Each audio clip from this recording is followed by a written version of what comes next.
મહાયુદ્ધના પરિણામે સમગ્ર દેશમાં વર્તાઈ રહી છે કોમર્શિયલ ગેસ સિલિન્ડરની અછત અને કોમર્શિયલ ગેસ સિલિન્ડરની અછતના પરિણામે હોટેલ અને રેસ્ટોરન્ટના સંચાલકો મુશ્કેલીમાં મુકાયા છે।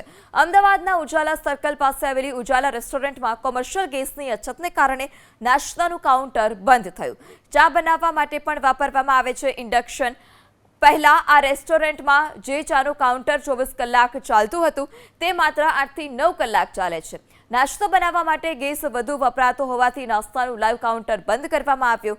સંચાલકના મતે જે સ્ટાફ છે તેનો ખર્ચ કાઢવો પણ મુશ્કેલ છે। જો આ જ પરિસ્થિતિ રહી તો આગામી દિવસોમાં વધુ સંકટ ઊભો થઈ શકે છે। આ ટાઈપની સિચ્યુએશન આજ સુધી છેલ્લા 40 વર્ષમાં કોઈ દિવસ ફેસ નથી કરી।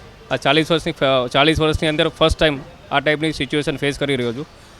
અત્યારે જે રોડ ઉપર જે અત્યારે વાહનોમાં જેવા કે ખટારા ટ્રકવાળા, સાધનો, રિક્ષાઓવાળા જે નાસ્તો પાણી કરવા અમારી હોટલ ઉપર આવતા હોય છે, ઇવન જમવા માટે પણ જે હોટલ ઉપર જે આવતા હોય છે એ બધાને અત્યારે ગેસની તંગીના હિસાબે અમે પણ અમારો સપ્લાય જેવું કે નાસ્તાનું કાઉન્ટર રેગ્યુલર અમે 17-18 કલાક ચલાવતા હોય છે। એ નાસ્તાના કાઉન્ટર અત્યારે એક ટાઈમ ચલાવવું પડે છે।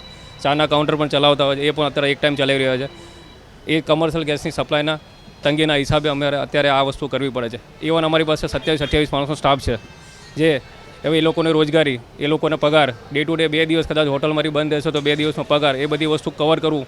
ઇવન અત્યારે દરેક વસ્તુના ભાવ વધેલા છે બજારની અંદર, રાશનથી માંડીને ગેસથી માંડીને ઇવન કોઈ પણ સપ્લાય, કોઈ પણ ડિસ્પોઝેબલ આઇટમ તો વોટેવર કોઈ પણ આઇટમના ભાવ વધેલા છે। એ બધી વસ્તુમાં તકલીફ પડી રહી છે। અમે રિસેન્ટલી જે રેટ છે અમે ડાયરેક્ટલી ઇન્ક્રીઝ નથી કરી શકતા, એના હિસાબે કસ્ટમર ઉપર અમને ઇફેક્ટ પડી રહી છે। આ બધી ઇફેક્ટ શોર્ટેજ ગેસના હિસાબે અમને થઈ રહી છે, એના હિસાબે અમને આ બધા ઇસ્યુઝ આવી રહ્યા છે। જે કમર્શિયલ ગેસ જે અત્યારે નોંધાવા છતાં પણ અમને મળી નથી રહ્યો, ઇવન સપ્લાય પણ ઓછી છે, એ પણ વસ્તુ સમજીએ છીએ, પણ આ બધી વસ્તુની તકલીફ પડી રહી છે અત્યારે।